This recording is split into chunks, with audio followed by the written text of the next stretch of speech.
Seguimos en Hudson. Los lunes nos damos placeres y nos damos charlas re lindas, una vez cada 15.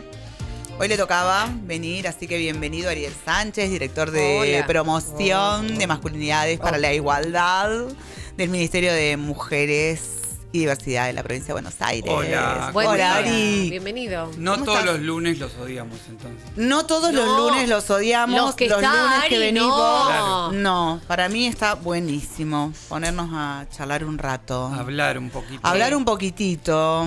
Hay que hablar. Bien. ¿Con qué venís ¿De qué hoy? vamos a hablar ¿De hoy? qué vamos a hablar hoy? No tengo muy claro a dónde Ok. va a disparar esto, pero...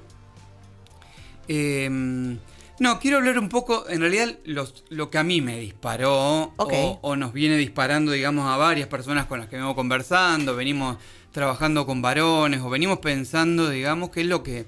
Bueno, lo que Milei hace más de una semana habló en la Cámara de Comercio ya en Estados Unidos, que culpaba, digamos, la caída de la natalidad al aborto y a la agenda woke, ¿no? Pero sobre todo al aborto, pero no quiero hablar específicamente de eso y la respuesta a eso, aunque me parece que es importante mencionarlo. Total. Digo, ya salieron un montón de datos, Sí. está el informe que habla de la caída de la natalidad que viene desde el 2014 en Argentina, pero que no es algo de Argentina, sino que es algo más a nivel global, Claro. que está sucediendo. Pueden buscar en redes sociales, se armaron un montón de debates, se presentaron un montón de datos, un poco para discutir esto, que es producir una fake, digamos, tan preocupado que estaba hoy a la mañana por la fake de los periodistas. Sí. Sí.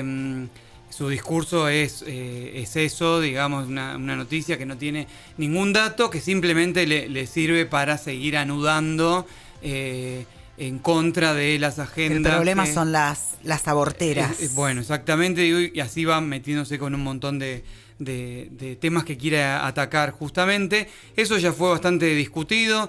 Hay varias notas que estuvieron dando vueltas. Sí. Se mostraron de nuevo los informes de cómo fue ocurriendo la caída de la natalidad y que no tiene nada que ver con el aborto. Digo que es unos años después, digamos, no está ligado. E inclusive si estuviese ligado es una porción mínima en ese movimiento de Sí. la caída de la natalidad. Yo creo que sí fue interesante. Otros debates que aparecieron. Uno que voy a traer, que fue los que apareció, pero también para que vayan a buscar en las redes, que surgieron varias discusiones sobre esto, a qué se debía. En algunos casos orientaron más las discusiones a la idea de la precariedad, digamos, para decidir Sí. en la vida cotidiana. En otros, ponderando un poco más cómo se diluye un poco ese mandato de la obligatoriedad de la maternidad y la posibilidad de elegir, digamos, o sea, la ampliación de la autonomía para muchas mujeres de decidir. En otros casos también podemos ver que la incidencia que han tenido, planes como Lenia en su momento para bajar la tasa de natalidad, sobre todo en embarazos no intencionales, en adolescentes, que eran embarazos Sí. no deseados. Esas son noticias, digo, es compleja el dato. Para mí no hay que tomarlo simplemente como un dato frío que es Bajó, subió. positivo o negativo Sí, sí, verlo, sí, sí. sino pensar la complejidad de eso, que seguramente tiene condicionamientos muy positivos, con políticas que orientaron a la autonomía, a la capacidad de decidir de muchas personas sobre si tener o no un hijo o una hija. Y en otros casos se debe también a condicionamientos de que por qué decidís o qué no decidís. Pero a mí me interesaba meter, más que responder esto, traer algunas preguntas vinculado a los temas que yo hablo. Sí, Me claro. encanta, me Porque, encanta. Ya vimos a las compañeras, las feministas, hablando y discutiendo y pensando en diferentes posiciones, inclusive con debates que fueron bastante discutidos. Yo estuve siguiendo bastante qué se estuvo diciendo sobre el tema. Pero bueno, yo traigo algunas preguntas que quizás no es la causa, pero sí hay algo que a mí se me dispara a pensar de esto sobre las formas de armar vínculo y la relación con la sexualidad que tienen los varones hoy, digamos, ¿no? De pensar un poco eso. Bien. ¿Qué cambió?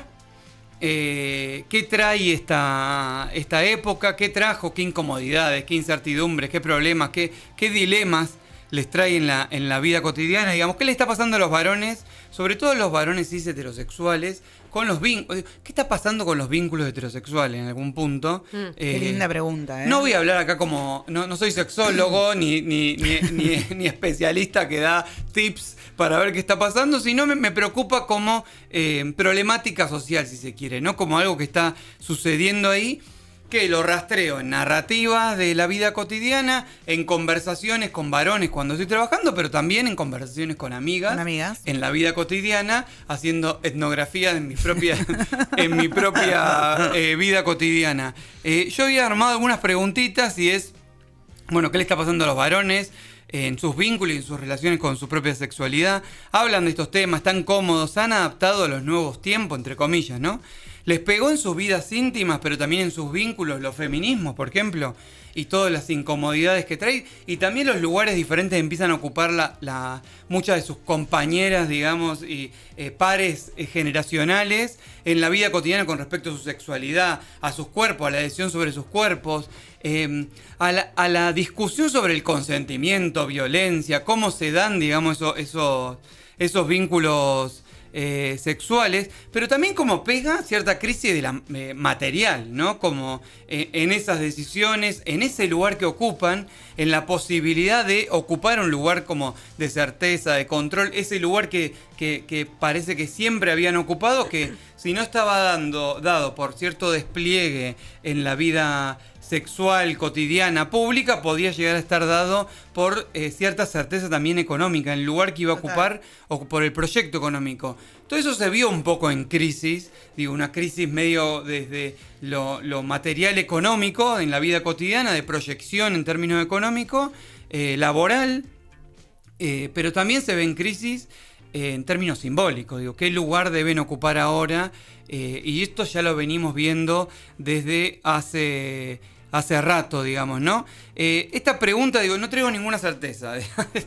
Mejor. Está re bueno. Esto lo quiero aclarar. No tengo ninguna certeza, me parece que es algo a trabajar, investigar, y es algo que venimos haciendo un poco de la dirección. A pensar. Como ir metiendo un poco de condimento, a pensar desde los feminismos la relación de los varones con la vida cotidiana, y no solamente la relación con el ejercicio de la violencia, que fue lo que automáticamente surgió en estas discusiones y que también arman ese abanico. Digo, parte de ese desacople, de esa incomodidad, de esa incertidumbre, tuvo que ver con esas discusiones que traen los feminismos sobre la vida cotidiana, sobre pensar el consentimiento en los vínculos, formas de violencia que capaz que ni estaban pensadas, y ponen un poco en jaque el modo en que transitaban esos vínculos los varones, y medio que sin saber qué hacer, digamos. Estos contextos nos traen como inquietudes, incertidumbres que a veces pueden ser positivas, ampliatorias, digamos, de derechos, de pensar relaciones más igualitarias, y también trae inquietudes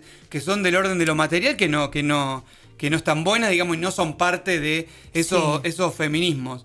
Leí una nota que me gustaría traerla, de Flor Alcaraz, que salió ahora ayer o anteayer, y que entrevistaba a un compañero mío de la dirección, pero también del Instituto de Masculinidad y Cambio Social, que es Nicolás Pontacuarto, y ella... la nota empezaba con una cita textual de algo que surgió ahí en las redes, en las discusiones sobre todo dentro de los feminismos, en las redes feministas, que era, bueno, ¿y con quién quieren que tengamos hijos? ¿No? Esta pregunta de ¿y con quién quieren que tengamos hijos? Y algunas discusiones. Inclusive traía un tuit de Sol Prieto que también preguntó, digamos, a las mujeres que no tienen hijos, ¿por qué es? Digo, buscando un poco a ver qué estaba pasando sobre todo esto.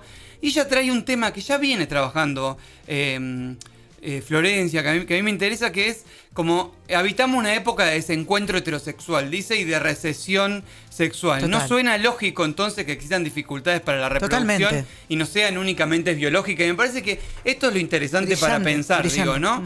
Como no pensar sobre el dato ahí como algo aislado, frío, digo, si están de planificación familiar, sino como algo parte, algo más grande. Más Inclusive grande, el otro día cuando más presentaban grande. en La Nación, en el programa de La Nación, este dato, y había medio como ahí rispideces sobre con las mujeres y el aborto y no sé qué, y traían algunas cositas de inclusive traían también cosas interesantes como de el lugar de las mujeres que empiezan a decidir también ocupar otros lugares en la vida cotidiana o priorizar sus trabajos, sus carreras profesionales, en muchos casos, o inclusive la conciencia también de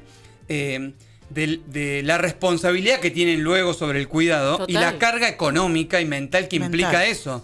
Porque y lo que decía la persona, digamos, que llevaba el estudio de La Nación, que todo el tiempo mencionaba y no como que no le daba mucha cabida, y decía, bueno, pero lo que cambiaron fueron algo de los vínculos cambiaron, ¿no? Y metía todo el tiempo eso, ¿no? Que había, hay desde hace unas décadas un avance, digamos, de las mujeres en el ámbito de lo público, pero que eso no necesariamente provocó, digamos, los mismos efectos en el ámbito privado, digamos, del lugar que ocupaban los varones en el cuidado. Entonces también al momento de decidir, hay algo ahí que no se termina de armar. ¿Por qué voy a decir sobre esto si tengo una carga material, mental? Inclusive en algunas de las que tuiteaban decía, ¿y si después me quedo sola con un chabón que me parecía recopado y de repente desaparece? Y esto no en base a fantasías, sino en base a datos concretos que existen en la vida cotidiana. Total. Pero, sumando todos esos condicionamientos, está también, ¿qué está pasando con esta recesión sexual de la que habla Flor? Que no sé si tenemos datos todavía claros, tenemos cosas fragmentarias. Hay relatos, hay experiencias, hay todo eso. Y una narrativa que también a partir de las redes sociales aporta un montón, digamos, ¿no? Yo estoy muy falopa con TikTok, perdón. Sí, está bien. Y la verdad que vieron que el algoritmo de TikTok está bastante bien diseñado, entonces donde vos te parás un poquito más, te tiene que orientar. En el story time de alguien que, bueno, hay que ver cómo fue su primera cita o cómo fue la cita en la que falló. Después de eso empiezan a aparecer un montón. Y la verdad que en esa narrativa está llena de desencuentros. Está llena de desencuentros. Cuentan muchos relatos. Claro. Sí. Está llena de desencuentros y llena de vacíos, de una estructura que está trastocada hoy, digamos, ¿no? Sí. Que no es lo que era. Menos mal. Por suerte. Claro. Gracias por otra a cada parte, uno de los santos. Ahora, encontrarle la forma está la... Es que me parece que es eso un poco lo que hay que generar, encontrarle la forma, encontrarle como el camino, la estrategia para que frente a esas incomodidades, incertidumbres, o inclusive como llaman en algunos lugares, como ese desacomodo de los pactos sexuales y de género, de ciertos contratos que venían naturalizados, se desacomodan. Bueno, estamos encontrando estrategias, estamos hablándole a los varones inclusive sobre eso, claro. Porque en espacios, digamos, las mujeres, los feminismos, vienen organizándose y hablando de estos temas. Han hecho, inclusive de los temas, sobre todo de un montón de temas que formaban parte supuestamente de lo privado, de lo íntimo, han hecho narraciones más históricas, políticas de eso, repensando eso. Y eso desacomodó en algún punto esos pactos. No sé si se dio, no se dio del mismo modo esos diálogos entre varones, pero el poder en algún punto, y ya lo venimos hablando acá, ha encontrado ciertos modos de hablarle a esas narrativas incómodas, ahí como esas narrativas de incertidumbre, estrategias para buscar formas de solucionar eso, en algunos casos con remasculinización o con miradas total. Más conservadoras, de volver a ocupar ese lugar, y en otros casos quizás pensando estrategias más desde lo individual o el individualismo, pero poca estrategia hemos encontrado más a lo vincular, lo comunitario, a pensar esa nueva estructuración de los vínculos, claro. Cómo se arma. Yo creo que ahí hay una estrategia que han armado ahí justo Nicolás, y después pueden ver la nota de Flor, está muy buena. Nicolás ahí hablaba un poco ahí de esas narrativas que eran como... Que son contradictorias, inclusive de estas derechas, estos gobiernos más de derecha, o estas narrativas anti-woke, anti-agenda 2030, antifeminismo, que por un lado proponen cierta, como repoblar el mundo, digamos, esta política natalista, pero al mismo tiempo que proponen eso, un montón de salidas que se proponen de los mismos espacios son completamente individualistas y de desconfianza profunda al otro. Nico ahí trae un poco de esa narrativa, pero es lo que venimos conversando. Digo, el poder en algún punto, los mercados, e inclusive las narrativas de más mainstream de las redes sociales proponen salidas, estrategias, hojas de ruta, ciertos tips para resolver, digamos, tu vida cotidiana o volverte deseable, deseante en este mundo, volverte más sexual, pero al mismo tiempo esa salida está cargada de individualismo y profunda desconfianza al otro. Total. Esto no es tan novedoso, no es que viene ahora, hace 1 o 2 años. Yo volví a leer este libro que salió el año pasado, que se llama Promesa de la Revolución Sexual, que bueno, acá estuvieron hablando el año pasado de este libro cuando salió. Se llama Promesa de la Revolución Sexual, Mercados del Deseo y del Amor en Tiempos Feministas, de Karina Felitti y Mariana Palumbo, que si bien gran parte del libro piensa un poco como en este desacomodo, en esta nueva supuestamente revolución sexual, o en realidad lo ven como un continuum con esa revolución sexual que inicia en los 60 pero no termina de armarse. Hay propuestas, diferentes narrativas que surgen, sobre todo estrategias vinculadas a las redes de citas o espacios de más como de mentoreo de tips para volverte sexual, clubes para volverte stripper, digamos, en tu propia casa. Algo de la narrativa sobre la sexualidad. Tiene un capítulo dedicado a varones y a masculinidades y es esto, ¿qué les pasó a los varones en tiempos feministas con respecto a su sexualidad y con respecto a volverse deseable en esta época? ¿Qué les pasa con... No solamente, que es lo que hablamos muchas veces, sobre el ejercicio de las violencias, porque surgieron un montón de narrativas sobre eso, sobre ser cómplice, no ser cómplice, cómo frenar una situación de violencia, pero hubo poco lugar para alojar qué le estaba pasando con eso, con los lugares que podía ocupar, cuándo podían hablar o no, qué les pasa con la sexualidad, qué les pasa con esas sus compañeras en los vínculos sexuales que deciden más sobre su propio cuerpo, sobre el placer sexual, sobre si sienten, no sienten, sobre las dinámicas de consentimiento que no se arman del mismo modo o no están tan naturalizadas como estaban hasta hace un tiempo, ciertas formas de violencia. Bueno, eso trastoca en algún punto. Ellas acá hablan en un capitulito específico sobre ciertas estrategias de escuelas de Levante. Nico en la nota habla de las propuestas más de el núcleo del dinero ahí para volverte como un cierto ganador, y el lugar que ocupan muchas veces las mujeres en eso es como un accesorio más dentro de eso de volverse exitoso, pero en términos de ganar guita por ganar guita nada más. Pero también hablan acá de estrategias más vinculadas al trabajo sobre el propio cuerpo, que no están tan orientadas a narrativas de la salud, del cuidado, sino de volverte deseable o deseante. Y yo, leyendo esto, hace muchos años, yo escribí una tesis para graduarme en mi licenciatura, donde trabajé sobre revistas destinadas a varones, que empezaban a aparecer en principio del siglo XXI, revistas que eran muy distintas a las revistas que aparecían hasta el momento. Hasta el momento, dentro de la prensa destinada a varones, más allá del diario, las revistas tenían como una especificidad, ¿no? Y hablaban o de fútbol o así como muy temática específica. Empieza a aparecer todo un mercado editorial que es como de prensa periódica para varones, pero de interés general. Y aparecen un montón de notas que ya era como muy común en la prensa destinada a mujeres, que son las notas de tips, digamos, frente a un problema, cómo resolverlo. Y muchos de esos tips que empiezan a aparecer tienen que ver con las relaciones y los vínculos sexuales con mujeres. Es decir, había un problema que se planteaba ahí, un condicionamiento que yo creo que ya se estaba oliendo en algún punto, que es que las mujeres empezaban a ocupar otro lugar. Estoy hablando 10 años antes de el Ni Una Menos.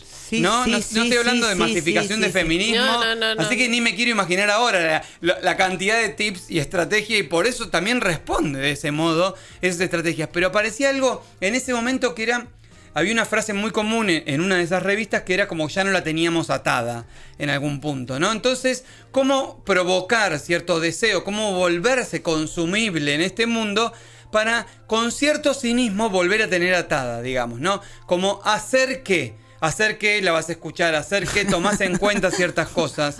Yo creo que eso se radicalizó en algún punto.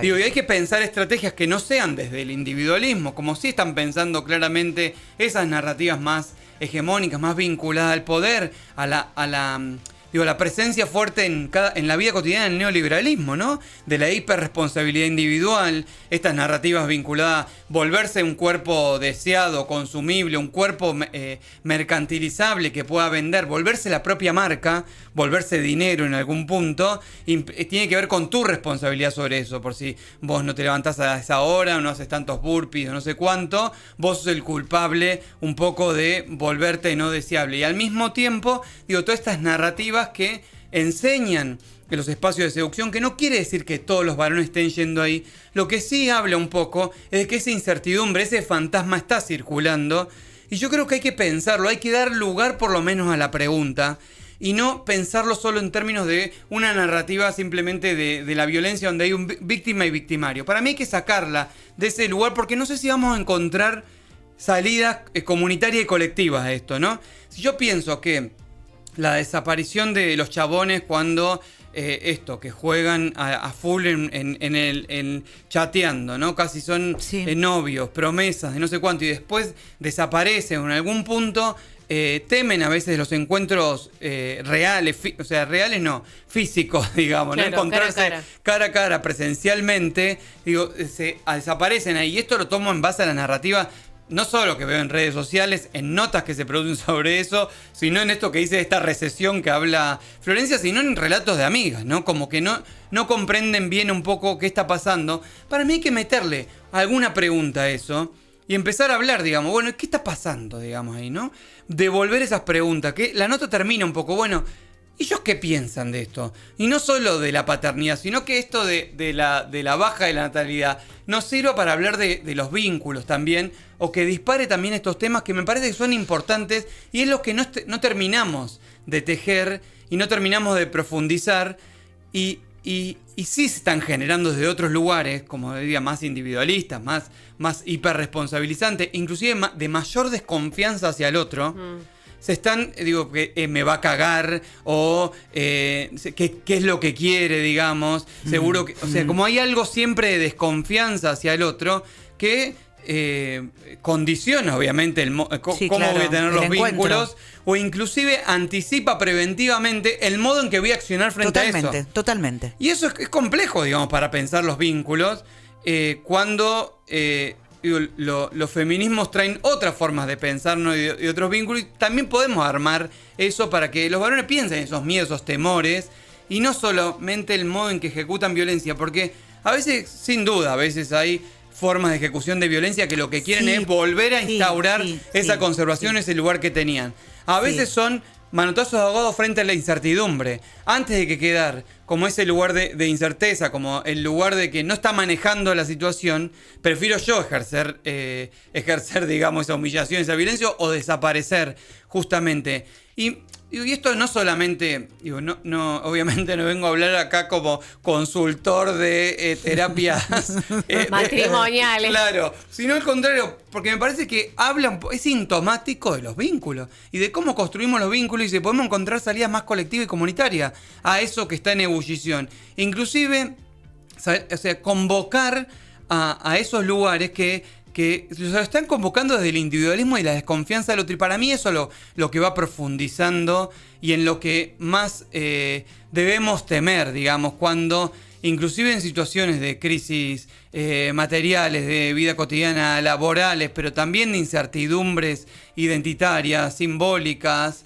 que se ven ahí conmovidas en el contexto actual, están ganando muchas veces a salidas más individualistas, como profundizar eso, profundizar el individualismo, profundizar la desconfianza al otro, profundizar el emprendedurismo, digamos, simplemente, y no cuestionando, digamos, a quienes emprenden, sino como modo de vida para todo, digamos, no como esta idea individual. Yo salgo solo de los problemas, yo me puedo ocupar solo, que eso, digo, en términos para pensar la relación de los varones con el género, con la sexualidad, no es más, o sea, es bastante de lo que se viene dando hace años.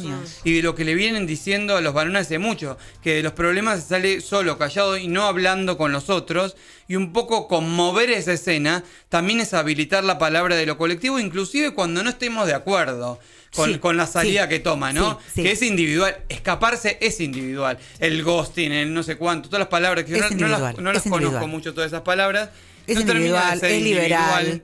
Exactamente. Es muy exactamente. liberal. Entonces, quizás dar lugar a y en vez de encontrarle una solución, y acá nosotros en este espacio, tratando de ponerle un poquito de onda, por así decirlo, hemos leído una infinidad de artículos de los nuevos nombres que el amor tiene ahora. Sí. Y las nuevas maneras, en vez de encontrar la raíz y la profundidad, es, bueno, vamos a etiquetar esto. Che, ¿hace cuánto no te escribe? Ah, es ghosting. Te ghosteó.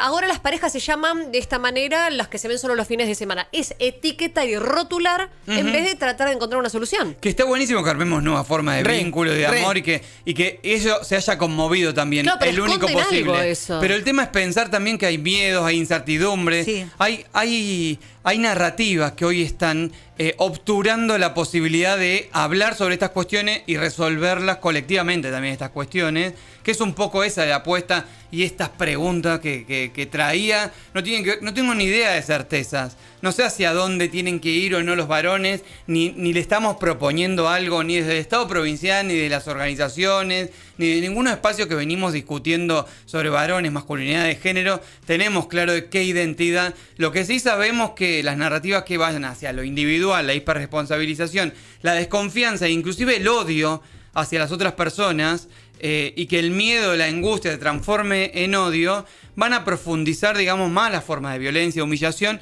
y más la soledad también, ¿no? Como forma de vida y como forma de subjetividad. Ahí está. Así que es más una apuesta a la pregunta, que hagamos una pregunta entre todos y todas y todes. Así que bueno, está buenísimo. Eso traje, incertidumbre. Está re bueno, incertidumbre. Hago una anécdota personal, un asterisco de esto. Hace poco un amigo me estaba contando sobre una situación que, claro, cuando yo ya sé lo que vas a pensar vos, me dice. Yo ya sé lo que vas a pensar vos. Porque vos, bueno... Te conozco. Feminazi. Entonces yo ya sé lo que vas. Entonces ahí fue, mirá, o sea, vos ya sabés lo que voy a pensar yo. Sí, yo pienso esto, creo que esto está mal. Para mí está mal, no está bien. Ahora, vos esto, con la única persona que lo hablas es conmigo. Claro. ¿Por qué no hablas con tus amigos? Es que están pensando, eso es lo importante. O sea, ponerlo en común con otros, con otras, porque esa incomodidad se siente y es lógica. Es lógica de un deslocamiento del sentido común, si querés, ¿no? Entonces me parece que claro que en esta estamos todos, todas, todes. Me parece que hay que seguir hablando y hay que seguir haciéndose preguntas, porque la gestión de este momento, la gestión vincular de este momento, no está. No. Eso que estás mencionando también pasa en la pareja. Yo le he dicho a mi pareja, ante diferentes disidencias, ¿no? Yo lo veo así, yo lo veo así. ¿Y qué piensan tus amigos? Claro. Digo, esto porque para mí es natural hablar con mis amigas. Claro. O con una compañera, Pero eso se nota en las redes sociales. Digo, ¿quiénes están discutiendo sobre esto en las redes sociales? Con una par puede ser amiga, puede ser compañera, sea lo que sea. Hay muchos temas que yo abordo, otros no. Entonces, pero esto, puntualmente, vos lo hablaste, porque quizás yo soy la equivocada, ¿Pero qué piensa? Me parece que le está cerrando, Pero pensalo y hablalo. Cuando yo digo tal vez yo soy la equivocada, yo sé que siempre tengo razón. Bueno. Esa es mi estrategia, chicos. Bueno. Si en algún momento te digo, ojo, tal vez que yo me estoy equivocando. No es así. Bueno, pero hay que decirla. Hay que decirla. Después, en relación a esto que vas comentando y yo te voy escuchando, a veces uno escucha esto, lo que decís vos de manera graciosa, el feminazi. El feminismo son pequeños posicionamientos que se transforman en un gran movimiento, ¿no? Y el pequeño posicionamiento es tener una iniciativa, ¿no? Entonces, culturalmente y durante siglos, fue el hombre el que manejó todo. Sí. Él mandaba las flores, él te invitaba, él te cabeceaba en la milonga. Fuera de la casa, Tan. Entonces, cuando existe algo que es la mujer tiene la iniciativa en lo que sea, vamos a tomar una cerveza, o te hago preguntas, o te interpelo, eso descoloca. O sabe qué le gusta o qué no le gusta en términos de relaciones sexuales. Claro. Y no está, digamos, en silencio, que siempre lo supo. Claro. Digo, porque no es que lo sabe desde ahora. Totalmente. Siempre lo supo. Hoy está más visible, se habla más, se narra más sobre eso. Y eso genera incomodidades. Pero y no sé si lo hablamos fuera o dentro del aire, pero estoy segura que lo hablamos, que en algún momento lo escuché también en algún programa. Quizás es inconsciente, no digo que lo hagan a propósito. El castigo. Claro. El desaparecer. El no te cojo. Claro. ¿Tenés mucho deseo sexual? Bueno, es disciplinador. Es disciplinador. Totalmente. Sí, no sé si es a propósito o es inconsciente. Es una manera. Es una manera de volver a ubicar las cosas en su lugar. Eso. Claro. Es eso. Y hay otras maneras previas, que es hablar. Y con quiénes hablan y qué están pensando. Porque a mí me gustaría saber eso también. ¿Qué están esto, sale lo de la baja de natalidad. ¿Qué están pensando sobre eso? Es importante. Digo, ¿qué pasa sobre su paternidad o no paternidad? Sobre su decisión, sobre proyectar con alguien. Nico hoy decía, por un lado proponen, digamos, como narrativas, se proponen narrativas de poblar el mundo, y por el otro lado cada vez vínculos más individualizados, pero sobre todo que atentan contra la posibilidad vincular con el otro y con la posibilidad de proyectar con un otro también. Si vos tenés desconfianza, solamente sos vos el que va a salir de esto y depende de vos. ¿Cómo proyectar con alguien? Bueno, eso me gustaría saber qué piensan. Un poco llevamos estas preguntas a los espacios, pero me gustaría que sea como más abierta la conversación y escucharlos también hablar de estos temas, ¿no? Que también es un tema que habla de su sociedad, de su vínculo, digamos, con el futuro, con la familia, con el trabajo, con no sé, con los hijos o hijas, con qué quieren, qué no quieren, qué desean. ¿Qué piensan los hombres? Decía Deborah Tager, que es otra persona para leer, desde el psicoanálisis, lo decía ella, pensándolo desde la perspectiva de género, pero ahí un poco dándole vuelta a esas preguntas que me parece son importantes para sin miedo poder hablar de estos temas también, ¿no? Qué linda rosca se arma, ¿eh? Acá, linda. me gusta. Ay, volvés en 15 días. Vuelvo. Volvés en 15 días. Gracias por dejar todos estos interrogantes también. Y es una forma de andar y seguir construyendo. Para mí esto aporta al debate colectivo. Así que gracias siempre, Ari. Bueno, gracias a ustedes siempre por recibirme. Ariel Sánchez pasaba con su columna de masculinidades para la igualdad acá en Hudson. Iba a decir en Debune, chicos. Momento ahora de ir a la música. Señor Tomate es lo que suena ahora, haciendo Barco de Cobre.